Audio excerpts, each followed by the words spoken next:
میں آپ کو بتاؤں، آپ کا ہر جمعرات کو روزہ ہوا کرتا تھا، ہر جمعرات آپ کا روزہ ہوا کرتا تھا، اور مریدین خانقاہ میں جو ہوتے، خلفاء شاگرد سب آپ کے ساتھ ہوتے۔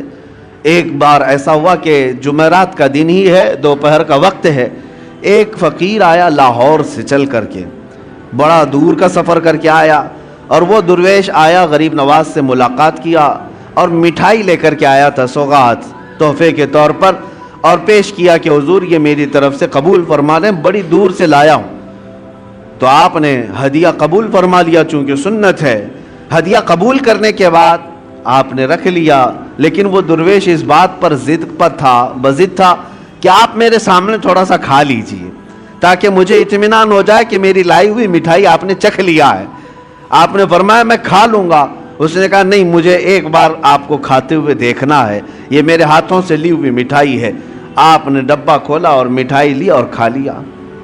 جمعرات کا دن ہے، یہ عام لوگوں کے روزے کی بات نہیں، سلطان الہند غریب نواز کے روزے کی بات ہے۔ روزہ ہے یا نہیں ہے اب کس کو پتا چلے۔ آپ نے مٹھائی خوب کھا لی، جتنا کھانا تھا، اور وہ اس کا دل خوش ہو گیا۔ اس کے جانے کے بعد مریدین خلفاء پوچھنے لگے حضور کیا ماجرا ہے، برسوں سے تو یہ معمول ہے کہ جمعرات کا آپ کا روزہ ہوا کرتا ہے، آج روزہ تھے نہیں یا کیا ہے کہ آپ نے روزہ توڑ دیا اس مٹھائی کے لیے؟ غریب نواز رضی اللہ تعالیٰ عنہ نے فرمایا میرا معمول ویسی ہی تھا، جو جمعرات کا روزہ تھا آج بھی تھا، لیکن میں نے مٹھائی کھا لی۔ وجہ یہ ہے کہ روزے کی قضا ہو سکتی ہے، دل کے ٹوٹنے کی قضا کیسے ہو؟ اس کا دل اگر ٹوٹ جائے، میرا تو روزہ نفل تھا، فرض روزہ نہیں ہے، نفل روزہ ہے، ٹوٹے گا تو پھر میں قضا کر لوں گا۔ لیکن اس فقیر کا، اس درویش کا جو اتنی دور سے سوغات لے آیا ہے، دل ٹوٹ جائے تو اس کے دل کو جوڑنا میرے لیے اور سخت کام۔ یہ وہ اخلاق تھے جنہوں نے پورے دلوں پر حکومت کی ہے، یہ وہ اخلاق تھے جنہوں نے پورے دلوں پر راج کیا ہے۔ عزیزان گرامی وقار، سلطان الہند غریب نواز رضی اللہ تعالیٰ عنہ کے پوری سیرت میں ظلم کا ایک آنا یا ایک کائی برابر دکھا دے کوئی، میں مان لوں کہ آپ نے کسی پر سختیاں کی ہیں، ناجائز طریقے سے ظلم کر کے کسی چیز کو قبضایا ہے، کبھی ایسا نہیں دکھا سکتا۔ تاریخ کے جھروکوں میں جھانک کر کے دیکھے، ہماری نہیں غیروں کی لکھی ہوئی تاریخ سے بھی لا کر کے دکھا دو، غیروں کی تاریخ سے۔ یہاں پر جب آئے تھے ظلم کسی اور نے کیا ہے وہ یہ بتا نہ سکیں گے۔ ایک بار سے آئے ہوئے درویش مہمان کے لیے اس کے پاس کچھ نہیں تھا، نہ ہاتھی گھوڑا تھا، نہ تیر تلوار تھے، فقط ایک گدڑی پہنے ہوئے جب ہندوستان کی سرزمین پر آیا تھا تو اس کے مقابل میں عام لوگ نہیں اترے تھے، وقت کے راجے اتر گئے تھے۔ ہاں، راجہ پرتھوی راج اپنی ایک شان رکھتا تھا، فوج رکھتا تھا، ساری چیزیں، ایک درویش سے لڑنے کی کیا ضرورت تھی؟ ایک فقیر جو کوئی تلوار نہیں رکھتا، کوئی ہتھیار نہیں رکھتا، راجہ کو اس کے مقابل میں اترنے کی کیا ضرورت تھی؟ اس درویش کی طاقت کا سب کو اندازہ تھا، اور ہمیشہ سے یہ رہا ہے۔ اسلام کے متعلق یہ تاریخ یاد رکھو، ستیزہ کار رہا ہے ازل سے تا امروز، شرار ابو لہبی سے چراغ مصطفی۔ ہمارے ہاں کبھی بھی کوانٹیٹی نہیں دیکھی گئی ہے، ہمارے ہاں صرف کوالٹی پر ہی دار و مدار ہوا کرتا ہے۔ سرکار غریب نواز رضی اللہ تعالیٰ عنہ درویش گدڑی پہنے چند فقیروں کے ساتھ آئے، لیکن مقابلہ کرنے کے لیے پوری فوج کھڑی ہے، سپاہی ہیں، بادشاہ ہے۔ اتنے پر بس نہ ہوا تو جادوگر بھی لائے گئے۔ انا ساگر کا وہ مقام آج بھی موجود ہے، سب سے پرانے مندروں میں وہاں پر ایک جادوگر بھی رہا کرتا تھا جو کبھی باہر بھی نہیں آیا تھا۔ اور اس کے بعد جب اس تک بادشاہ راجہ کی یہ بات پہنچائی گئی کہ ایک درویش ایسا آیا ہے جو چمتکار پہ چمتکار کرتا ہے اور لوگ اس کے دیوانے ہوتے چلے جا رہے ہیں، آپ کچھ اس کی روک تھام کے لیے کریں۔ اس نے تقریباً 300 یا 500 پجاریوں کو بلایا، سب کو منتر دیے، کہا کہ ہم اس کا مقابلہ کریں گے۔ یہ میں آپ سے اس لیے عرض کر رہا ہوں کہ ہمیشہ تاریخ کو یہ دیکھتے آئیں، حق و باطل کا مقابلہ، اور اللہ تبارک و تعالی حق کو ہمیشہ غالب رکھتا ہے۔ ایک درویش کے مقابل کے لیے 300 یا 500 لوگوں کو منتر دیے گئے، پڑھائے گئے، ٹریننگ کی دی گئی، اور اس کے بعد اسی پہاڑی کے دامن میں آپ کو بلایا گیا۔ آپ کے آنے سے پہلے وہ سب لوگوں نے دیکھا نہیں تھا کون آنے والا ہے، عام مقابلوں کی طرح اس مقابلے کے لیے بھی تیار تھے، جادو ٹونے کے ذریعے سے آنے والا کون ہے کسی کو پتہ نہیں تھا۔ لیکن جب سلطان الہند غریب نواز عطائے رسول ہیں، چہرے پر میرے مصطفیٰ کی وجاہت موجود ہے، نور ٹپکتا تھا پیشانی پر، جب آپ تشریف لائے، جب وہاں پہاڑیوں کے دامن میں قریب آئے تو بڑے سادھو نے کہا کہ اپنے منتر پڑھنا شروع کر دو تاکہ اس پر اب اثر شروع ہو جائے۔ عجیب حالت ہے کہ ہم نے تاریخ میں دیکھا کہ وہ 300 کے 300 دوڑتے ہوئے گئے، لا الہ الا اللہ، لا الہ الا اللہ، لا الہ الا اللہ، یہ کرتے ہوئے ان کے قریب آئے، اور اس کے بعد سرکار غریب نواز رضی اللہ تعالیٰ عنہ کے قدموں میں وہ گرے۔ آپ نے سب کو اٹھایا جو برسوں سے کسی جاپ میں تھے لیکن وہ مریدین کے حلقے میں شامل ہوئے۔ اس وقت جو بڑے بڑے لوگ جادو والے تھے انہوں نے یہ اعلان کیا کہ یہ جادوگر نہیں ہے جس سے ہم مقابلہ کر رہے ہیں، جادو کا معاملہ الگ ہوتا ہے، اس کے پاس جو زبان ہے وہ کوئی اور ہے جو دلوں کو بھی خرید لیا کرتی ہے۔ عزیزان گرامی وقار، مقابلے تو ہوتے رہے، وہ تنہا رہے، لیکن اللہ رب العزت کی ذات پر توکل اور یقین ایسا تھا۔ آپ کو میں ایک بات بتا دوں، یہ وہ دور تھا جب آپ ہندوستان آ رہے تھے، شہاب الدین غوری اس نے کئی مرتبہ حملے کیے تھے پرتھوی راج کے ساتھ اور کئی راجاؤں کے ساتھ، لیکن شکست کھا کر کے جاتا تھا۔ آپ سرکار غریب نواز تشریف لا رہے تھے، وہ شکست کھائے ہوئے جا رہا تھا، تو نظر پڑی یہ فقیروں کے قافلے پر کہ یہ کہاں جا رہے ہیں، تو سرکار غریب نواز نے پیغام بھیجا بادشاہ وقت کو، اور اس کے سپاہی ہاتھی گھوڑے ہتھیار سب لے کر جا رہے۔ آپ نے پیغام یہ بھیجا کہ ہم ہندوستان فتح کرنے جا رہے ہیں۔ کون لوگ؟ 8 فقیر لوگ۔ سرکار غریب نواز یہ کہہ رہے ہیں کہ ہم ہندوستان فتح کرنے جا رہے ہیں، اور ادھر کی فوج شکست کھا کر جا رہی ہے پورے ہاتھی گھوڑے ہتھیار کے ساتھ۔ تو وہ ایک کہکہا لگایا کہ یہ گدڑی پہنے ہوئے درویش بات کہہ رہے ہیں ہندوستان فتح کرنے کی، کیا دیکھتے نہیں ہمارے پاس کتنی بڑی فوج ہے، کتنی بڑی طاقت ہے، کیا کیا ہتھیار سے ہم لیس ہیں۔ تو سرکار غریب نواز نے فرمایا بات یہی ہے، فرق یہی ہے کہ تم جب بھی جاتے ہو یہ ہاتھی گھوڑے اور ہتھیاروں پر بھروسہ کر جاتے ہو، معین الدین اللہ کے بھروسے جا رہا ہے، اللہ ہمارے ساتھ ہے۔ اور تاریخ نے آج دیکھ لیا جو اللہ پر توکل کر کے آیا تھا، 800 سال گزر گئے، کرسی ابھی ہلنے کا نام نہیں لیتی، آج تک وہ حکومت قائم ہے، دلوں پر قائم ہے، دلوں پر قائم ہے۔ عزیزان گرامی وقار، ہم تو ہم ہیں، غیر بھی ان کو سلطان الہند کہتے ہیں۔ آج سرکار غریب نواز رضی اللہ تعالیٰ عنہ کی عظمت کو آج تسلیم کرتے ہیں۔ میں جو بات عرض کر رہا تھا وہ یہ، مقابلے کیوں نہ ہوں گے، ہر طرح سے ظلم کے ساتھ آپ کو شکست دینے یا ہٹانے کی کوششیں ہر لمحہ ہوئی، لیکن ایک درس ملتا ہے آپ کی زندگی سے، ایک درس ملتا ہے، چاہے اندھیرا کتنا بھی آ جائے صبح تو ہونا ہے، رات کتنی کالی کیوں نہ ہو جائے سورج کو نکلنا تو ہے ہی ہے۔ اس لیے میرے عزیزو، زندگیوں میں اگر کبھی کٹھنائیں آئیں، مصیبتیں آئیں، مشقتیں آئیں، تو ایسا نہیں کہ زمین چھوڑ کر بھاگ جائیں یا ہا ہو کر کے اپنے آپ کو بے قابو کر لیں، بے صبرا پن دکھائیں، نہیں، تھوڑی دیر انتظار کریں۔ اللہ کریم اپنے بندوں کو آزماتا ہے، اور جو استقامت کے ساتھ جمے رہتے ہیں پھر اپنی مدد بھی نازل فرماتا ہے، مدد بھی نازل فرماتا ہے۔ آپ کیا سمجھتے ہیں کہ سرکار غریب نواز جیسی آئے سب کرامتوں سے سب کچھ حل کرتے چلے گئے، سب کچھ حل کرتے چلے گئے؟ ادھر کرامت دکھائی ادھر کھانا آ گیا، ادھر کرامت دکھائی ادھر کپڑے آ گئے؟ نہیں، اولیاء کاملین اپنے نفس کے لیے، اپنی ذات کے لیے کرامتوں کا صدور نہیں کرتے۔ ہاں، وہ بے اختیار ان سے کچھ کام صادر ہوتے ہیں، بے اختیار ہوتے ہیں۔ وہ ایسا نہیں ہے کہ کوئی موکل ہے اس کو کہہ دیں حاضر ہو جا، ابھی مجھے سونا لا کر کے دے دے، ابھی مجھے چاندی لا کر دے دے، مٹھائی کی خواہش ہوئی فلاں مٹھائی کی دکان سے مٹھائی لا کے دے دے۔ یہ کرامتوں کا مطلب یہ نہیں ہوتا، وہ اپنی ذات کے لیے، پیٹ بھرنے کے لیے کرامتوں کا استعمال نہیں کرتے۔ ان کے پاس کرامتوں کا اختیار تھا، باوجود اس کے فاقے پر زندگی گزارتے تھے، مشقتوں سے گزرے ہیں۔ آپ کو پتا ہے آپ کے ایک صاحبزادے خواجہ حسام الدین رحمت اللہ تعالی علیہ، بچپن میں مدرسے سے پڑھ کر کے آ رہے تھے، اور بھی طلبہ تھے، کسی استاد کے پاس پڑھ کر کے آ رہے تھے، بیچ راستے میں ان کو چکر آ گیا اور گر گئے۔ دوستوں نے اٹھایا، کہا حسام الدین کیا بات ہے؟ کہا 2 دن سے ہم کھانا نہیں کھائے، سرکار غریب نواز کے بیٹے ہیں، کھانا نہیں کھائے، بھوک کی شدت ہے کہ آج کمزوری آ گئی، گر گئے۔ تو وہ دوستوں نے پوچھا کہ آپ نہیں کھائے تو آپ کے والد؟ کہا وہ پچھلے 8 دن سے تو فاقے میں ہیں، وہ روزہ رکھتے ہیں، دن میں شام میں پانی پی لیتے ہیں، ان کا تو فاقہ اور ہے۔ بیٹے نے صرف اتنا کہا دوستوں سے، سب گئے اپنے اپنے گھروں میں جا کر کہنے لگے کہ آج تو بڑا غضب ہوا، ہم نے سلطان الہند معین الدین حسن چشتی رضی اللہ تعالیٰ عنہ کے بیٹے کو فاقے میں گرتے ہوئے دیکھا، اور انہوں نے بتایا کہ ان کے گھر میں فاقہ چل رہا ہے۔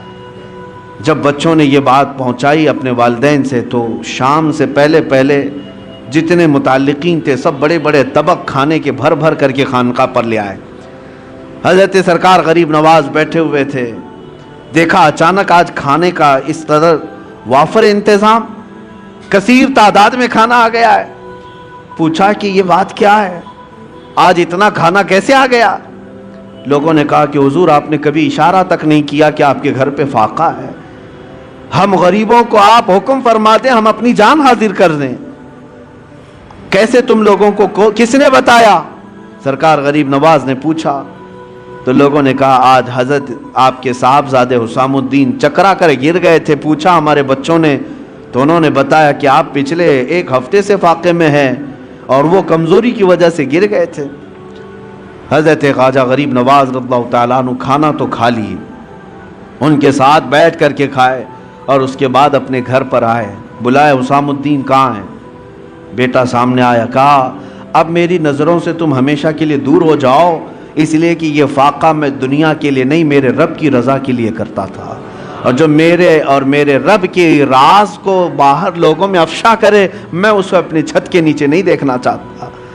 یعنی اس بات سے آپ اندازہ لگائیں کہ یہ نہیں ہے کہ کرامتوں کے ظہور اور صدور سے طبق کے طبق وہ کھانے اتروائیں، اگر وہ چاہتے تو یقیناً اللہ ضرور دیتا، وہ سونے چاندی کے قلعے کیے ہوئے محل میں رہ سکتے، لیکن اولیاء کاملین پہلے سٹرگل کرنا سکھاتے ہیں، مشقتوں کا سامنا کرنا سکھاتے ہیں، کیونکہ سنت مصطفیٰ یہی ہے، نبی پاک صلی اللہ تعالیٰ علیہ وسلم کی سنت یہی ہے۔ آج تھوڑی سی مصیبتوں پر ہم گھبرا کر کے واویلا مچاتے ہیں، حالات خراب ہیں، ادھر جاؤ ادھر جاؤ، ہوا کیا تمہارے ساتھ آج؟ کس نے تمہیں آج آزمایا ہے؟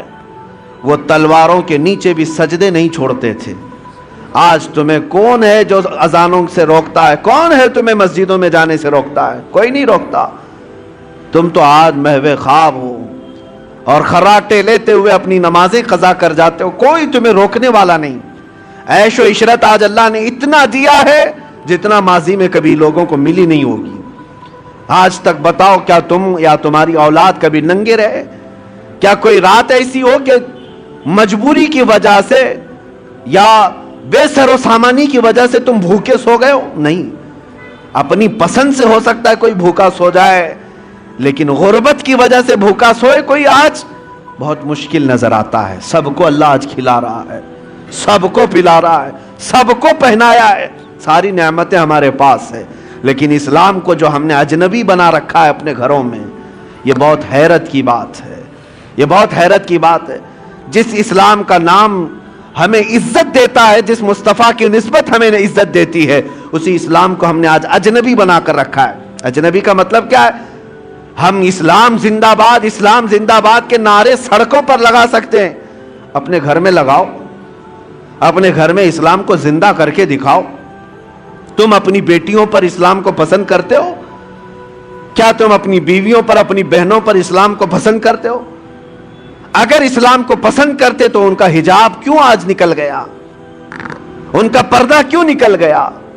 گویا کہ ہم اسلام کو صرف مسجدوں میں پسند کرتے ہیں، باہر شادی محل میں جا کر کے دیکھیں، ہال میں، وہاں کوئی اسلام نہیں ہے۔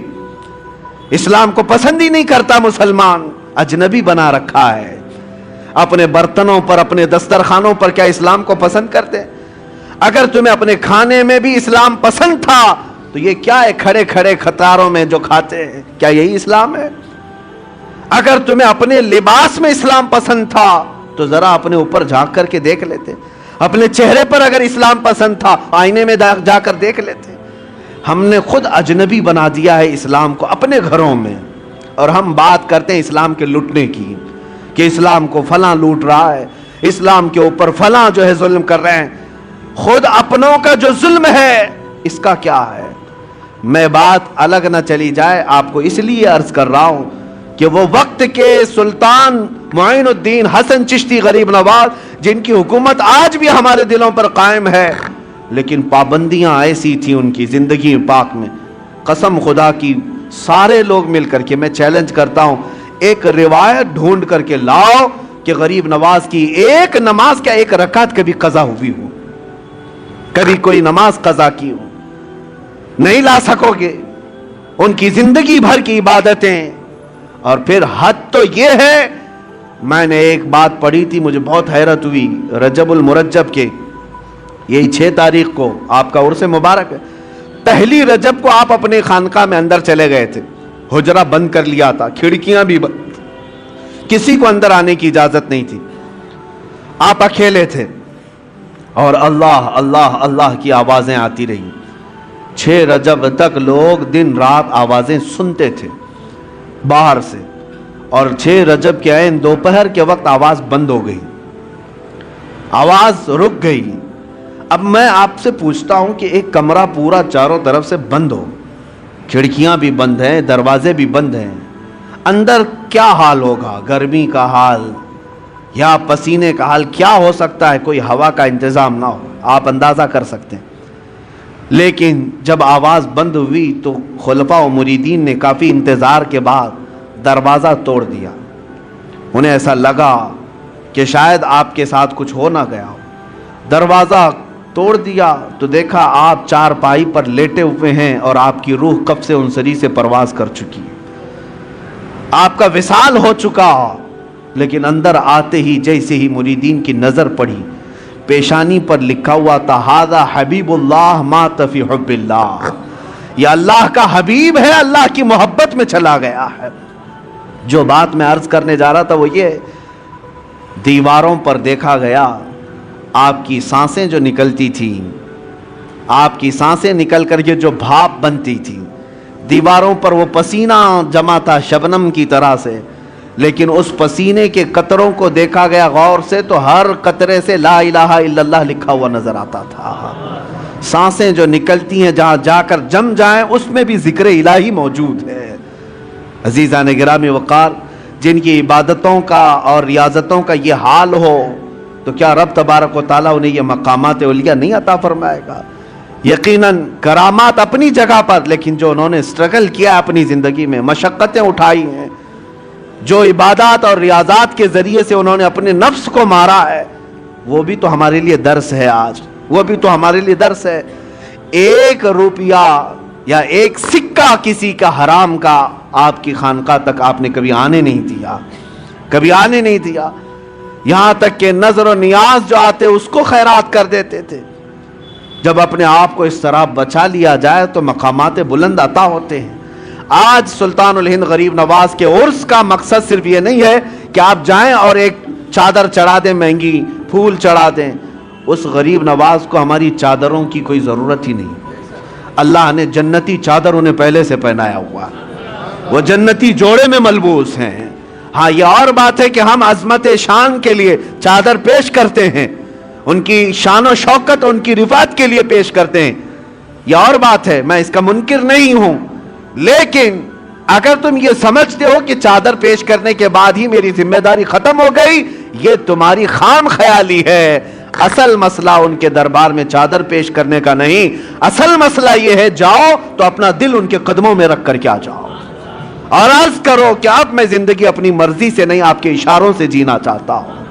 آپ کو پتہ ہے آپ جب سفر سے آ رہے تھے مدینہ طیبہ سے اجمیر, بیچ میں ایک علاقہ آتا ہے سبزوار, یہ آج کے ایران میں ہے, اور وہاں پر آپ کا قیام ہوا ایک باغیچے کے پاس, ایک باغیچے کے پاس, اور وہ بہت خوبصورت باغیچہ تھا. اس کے اندر ایک حوض تھا, یہ باغیچہ اور حوض وہاں کے حاکم کا تھا، اس وقت کا جو حاکم تھا، بڑا ظالم آدمی، لوگوں کا مال اتنا لوٹتا تھا کہ لوگ پریشان تھے، ہفتہ وصولی والا سسٹم.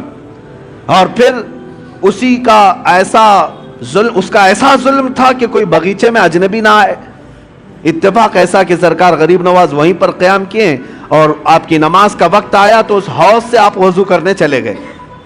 تو وہاں پر جو پہرے دار تھے انہوں نے کہا، منع کیا کہ یہ حاکم سبزوار کا ہے، آپ مت آئیے، اگر اس کی نظر پڑ گئی تو بہت سختیاں کرے گا. حضرت سرکار غریب نواز نے فرمایا، میں عبادت اللہ کی کر رہا ہوں اور اللہ میرے ساتھ ہے. بس آپ نے وضو فرمایا، ابھی وضو کر ہی رہے تھے کہ وہ حاکم باغیچے میں داخل ہو گیا. جیسی آیا اور چیختا چلاتا کہ ایک اجنبی میرے آرام گاہ میں کیسے آ گیا ہے اور کیسے یہ حوض میں پانی لے کر کے استعمال کر رہا ہے. سرکار غریب نواز نے اس کی طرف کوئی توجہ نہ فرمائی، کوئی توجہ نہیں. وہ دندناتا ہوا قریب آیا، آپ نے پورا وضو فرمایا. وضو کرنے کے بعد اپنے قطرے چھڑک دیے اور پھر اس کی طرف ایک جمالی نظر ڈالی اور وہ حاکم سبزوار دیکھتا رہ گیا اس حسین صورت کو. جو کرنے آیا تھا وہ کچھ اور کام تھا، لیکن قدموں میں گر کر کے توبہ کرنے لگ گیا. کہا کہ آپ جس وقت یہاں آئے مجھے پتا نہیں تھا، لیکن اب جس وقت آپ میرے دل میں آئے ہیں عزم کرتا ہوں کہ زندگی بھر مجھے اپنے دامن سے دور نہ کریں. میرے عزیزو، سلطان الہند کے پاس آئے، لیکن حاکم سبزوار جو تھا غریب نواز کے قدموں میں گر کر معافی مانگا، توبہ کیا. اور اتنا ہی نہیں بلکہ واپس جانے کے بعد زندگی بھر لوٹی ہوئے مال کو سب کے اصل مالکوں تک پہنچایا، سب کو لوٹایا اور اپنا گھر بار بھی بیچ دیا.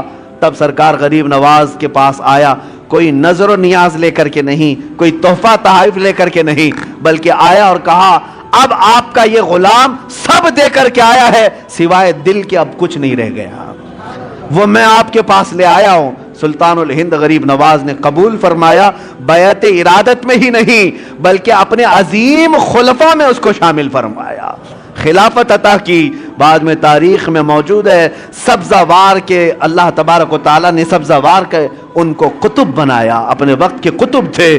کہاں ظلم و ستم کی داستان رکھنے والا، کہاں قدموں میں آ کر کے دل دینے والا اللہ کی ولایت حاصل کر جاتا ہے. میں یہی عرض کرنا چاہتا ہوں، تم تحفے تحائف اپنی جگہ پر جاؤ، اپنا دل قدموں میں رکھ کر کے آؤ، عرض کرو کہ سرکار مجھے اپنے ساتھ لے لیں، آپ ایک اشارہ فرمائیں میرے دل کی اصلاح ہو جائے. پھر اگر غریب نواز قبول فرما لیں یقیناً زندگی کی کایا ہی پلٹ جائے گی، ایک نیا انقلاب دیکھنے کو ملے گا. اللہ کریم اس آستانے کو سدا سلامت رکھے. اجمیر معلیٰ کے فیوز و برکات اللہ تعالی ہماری نسلوں کو صبح قیامت تک عطا فرمائے. عزیزان گرامی، اپنے بچوں کو یہ نصیحت بھی کرو، یہ وصیت بھی کرو کہ ہندوستان میں ہم غریبوں کو اسلام ملا ہے تو وہ اجمیر معلیٰ کی دھرتی کا فیض ہے، سرکار غریب نواز کے احسانات ہیں. اس لیے کہ انٹرنیٹ کا زمانہ ہے، ڈیجیٹل زمانہ آنے والا ہے. کل کو چل کر کے کوئی ٹائی سوٹ بوٹ والا کوئی آئے اور کہہ دے کہ ہم نے اسلام پھیلایا ہے، تو ہمارے بچے تو گوگل والے ہیں، ہمارے بچے تو گوگل کے شاگرد ہیں، ان کو یہی نہ لگنے لگ جائے کہ سارا اسلام گوگل سے پھیلا ہے. اس لیے بچوں کو یہ سمجھاؤ، گوگل ہو کہ پوگل ہو یہ بہت زمانے کے بعد کی بات ہے. سلطان الہند غریب نواز اس وقت اسلام پھیلا رہے تھے جب تو تار کا بھی سسٹم نہیں تھا، جب ٹیلی فون کا بھی معاملہ نہیں تھا، لیکن اپنی مختصر سی زندگی میں 90 لاکھ لوگوں کے دلوں میں اسلام کو روشن فرمایا. وہ ان کا احسان ہے اور یہ احسان صبح قیامت تک رہے گا. اللہ کریم سرکار غریب نواز کے دربار سے ہم سب کی نسبتوں کو ہمیشہ صدا قائم رکھے. عرض یہی کرتا ہوں اس غریب نواز کے دربار میں کہ ہماری سلامی وہاں تک پہنچ جائے. جمعہ میں یہاں بیٹھے ہوئے ہر عاشق کو مولا اجمیر کی حاضری قبول فرما لے. خواجہ ہند وہ دربار ہے اعلیٰ تیرا، کبھی محروم نہیں مانگنے والا تیرا. وآخر دعوانا الحمدللہ رب العالمین. السلام علیکم.